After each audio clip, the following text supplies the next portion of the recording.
Eu sou a professora Beatriz e hoje nós vamos corrigir o pé de português da segunda série, primeiro trimestre, ao teu pé de teste, ok?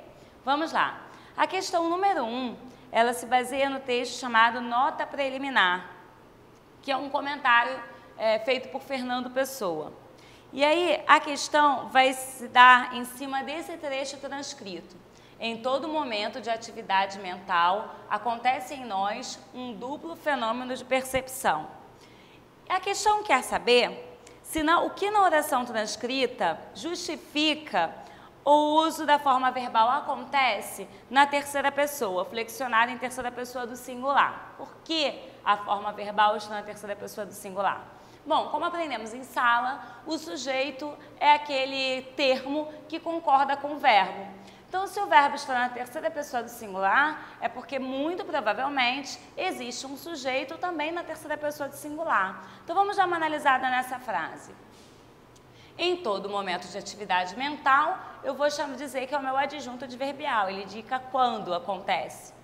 Acontece em nós um duplo fenômeno de percepção. O verbo acontecer, a forma verbal acontece, ela está relacionada com o sujeito, um duplo fenômeno de percepção, que só tem um núcleo em terceira pessoa. Então, eu tenho aqui um duplo fenômeno de percepção, acontece em nós em todo momento de atividade mental.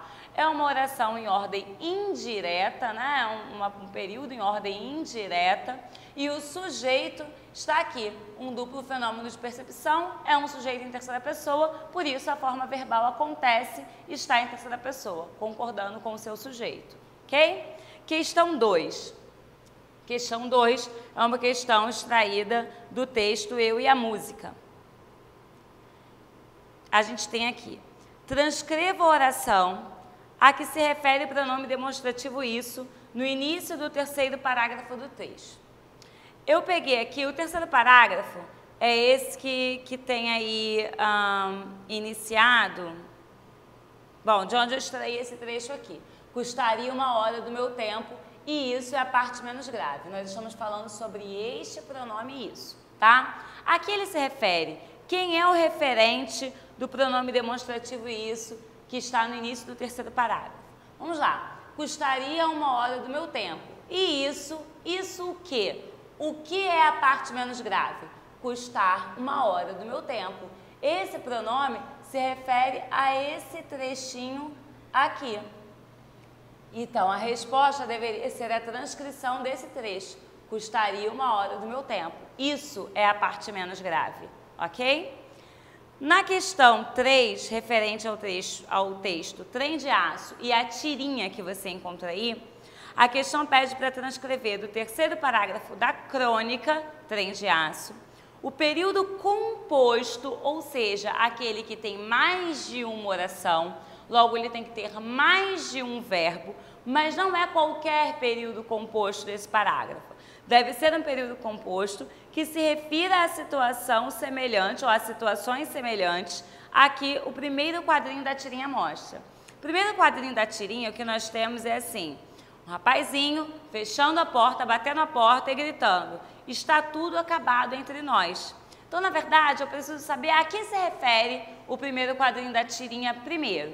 O primeiro quadrinho da tirinha se refere ao término de um relacionamento. Aliás, a tirinha inteira se refere ao término de um relacionamento.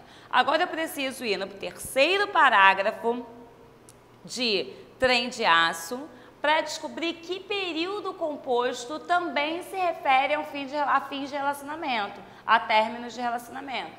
E aí eu achei este período composto. Fui testemunha de romances que começaram e que terminaram nessas viagens. É um período que se refere a términos de relacionamento, começaram e terminaram nessas viagens. É um período completo, começou em letra maiúscula, terminou num ponto. E ele é um período composto porque ele possui mais de uma oração. Então, aqui eu tenho a resposta correta da questão 3. Ok? Questão 4 é uma questão que pergunta, dá um trecho de um conto do Monteiro Lobato e em seguida fala sobre as frases nominais. para objetivos das frases nominais. E ela afirma, né, a questão, que as frases nominais podem ser usadas nas descrições esquemáticas, descrições de ambiente, descrições de personagem, para efeitos descritivos. E ela pergunta se esse tipo de recurso das frases nominais foi utilizado no texto. Então, a princípio, é uma resposta do tipo sim ou não. Então, sim, a resposta é essa, as frases nominais foram utilizadas no texto com este recurso, para descrições esquemáticas. Em seguida, a questão pede para justificar. Então, eu teria que demonstrar trechos do texto em que as frases nominais aparecem como descrições esquemáticas. E aí eu usaria esse trecho aqui. Rebrilhos pelo chão, águas envidradas, as roupas nos varais tesas como endurecidas em goma forte. Eu tenho aqui 3 frases nominais, tá? Lembrando que frase tem que iniciar em letra maiúscula, terminar um ponto e ter sentido completo. Ela não obrigatoriamente tem que ter verbo. E quando a frase não tiver verbo, é que eu vou dizer que ela é uma frase nominal, que é o caso aqui. Então, eu tenho a primeira frase, ó, início na letra maiúscula, fim no ponto, sentido completo. É frase nominal porque não tem verbo. Rebrilhos pelo chão. Aqui de novo, letra maiúscula, término no ponto, sentido completo e sem verbo. Então, uma frase nominal, águas envidradas. E por último aqui, as roupas nos varais tesas como endurecidas em goma forte. Endurecidas é adjetivo, não é verbo, não confunda. Então, aqui de novo, letra maiúscula, término no ponto, não tem verbo, mais uma frase nominal, todas 3 servindo para fazer uma descrição esquemática. Então, assim a gente comprova a resposta da 4ª questão. Vamos lá. Questão 5, uma questão bem mais simples. Ela pede só para você grifar o sujeito, circular o núcleo e classificar em simples, composto, oculto e indeterminado.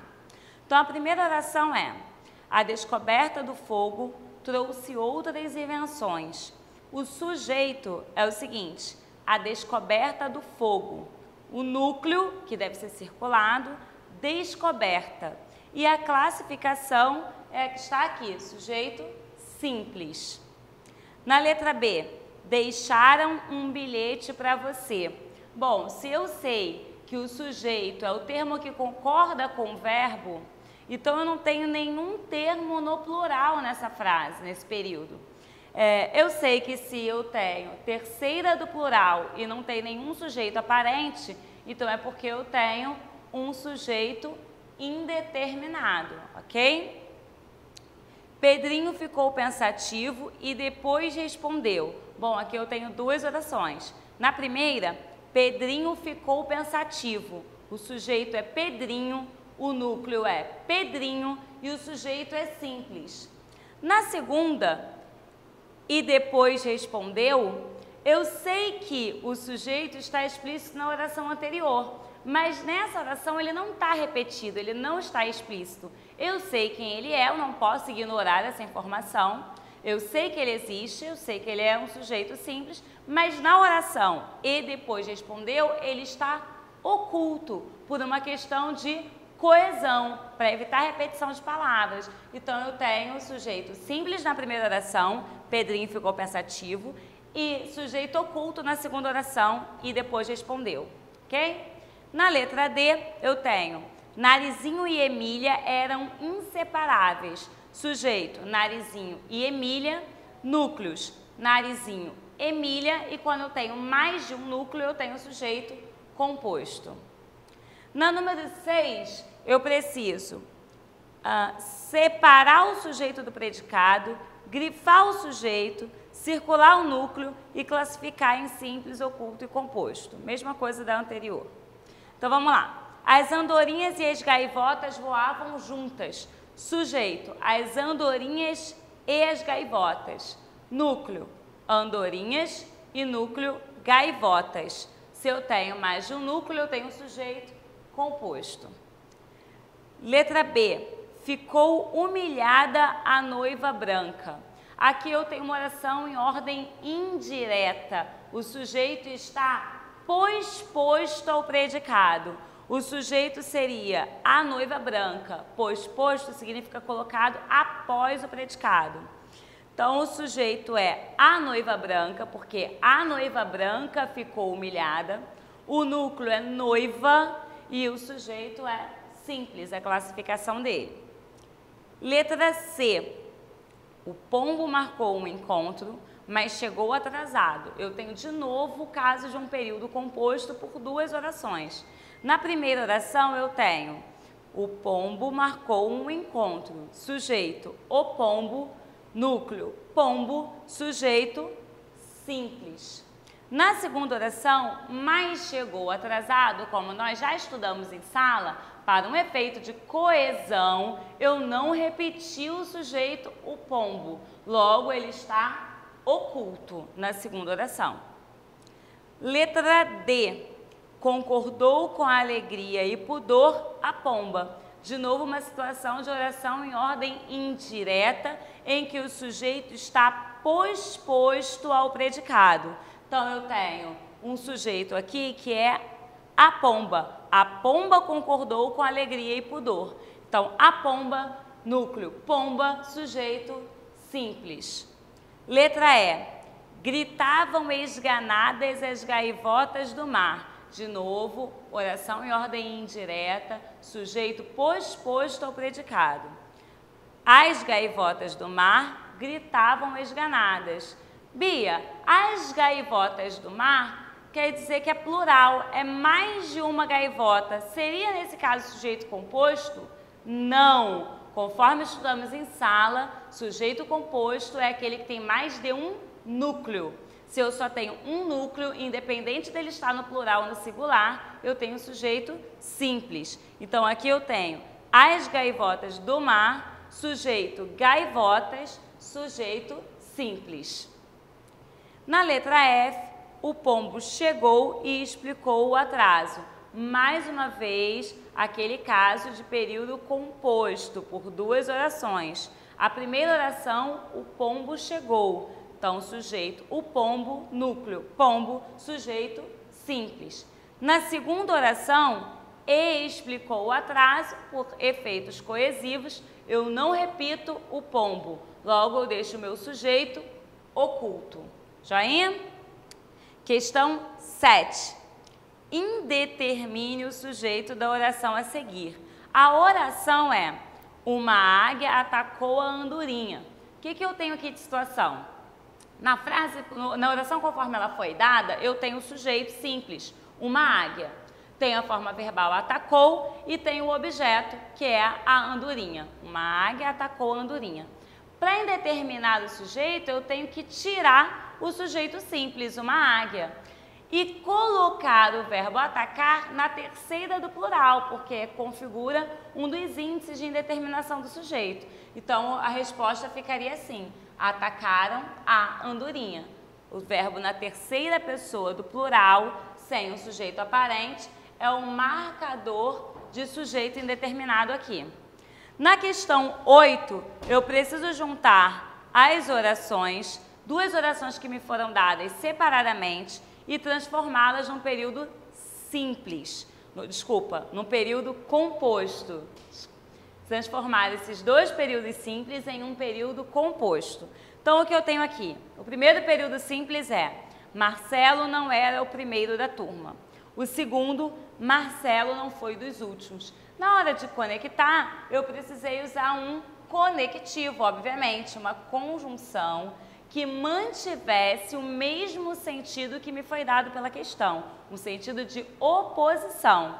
Então, eu juntei, tirei o ponto, Marcelo não era o primeiro da turma, coloquei a outra oração, não foi dos últimos, omiti o sujeito, deixei ele oculto na segunda oração por efeitos coesivos e acrescentei uma conjunção adversativa que mantinha a relação entre os dois períodos simples. Transformei em um único período composto.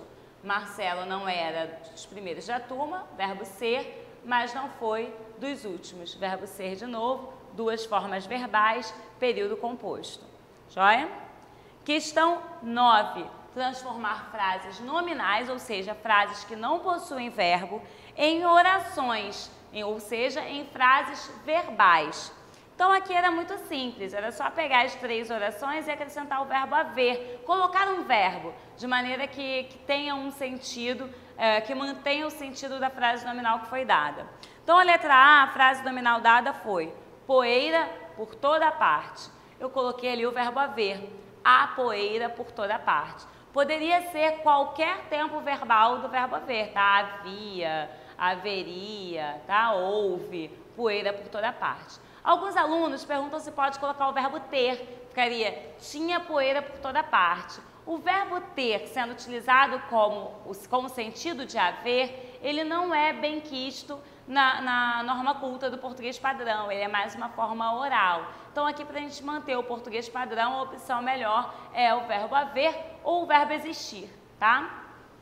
Na letra B, a frase nominal é na árvore nenhuma fruta. Então, eu acrescentei ali o verbo haver de novo, na árvore não há nenhuma fruta. E na letra C, na pasta só documentos, retirei a vírgula e mantive na pasta só há documentos, ok? Questão 10 é para grifar os verbos e escrever quantas orações há nos períodos. Na letra A, eu tenho o seguinte período. Na inelutável necessidade de amor, pombo e pomba marcaram o encontro quando voaram e revoavam no azul do Rio de Janeiro. Eu tenho aqui 3 formas verbais. Marcaram, voaram e revoavam. Isso significa que eu tenho 3 orações. Na letra B, a tarde era tão bonita que eu vim voando. Eu tenho aqui 2 formas verbais, porque locuções eu conto apenas como uma forma verbal, ok? Então, eu tenho era, que é uma forma verbal, e a locução vim voando, que conta como outra forma verbal. Então, eu tenho 2 orações. Ok, galera? Bom teste para vocês!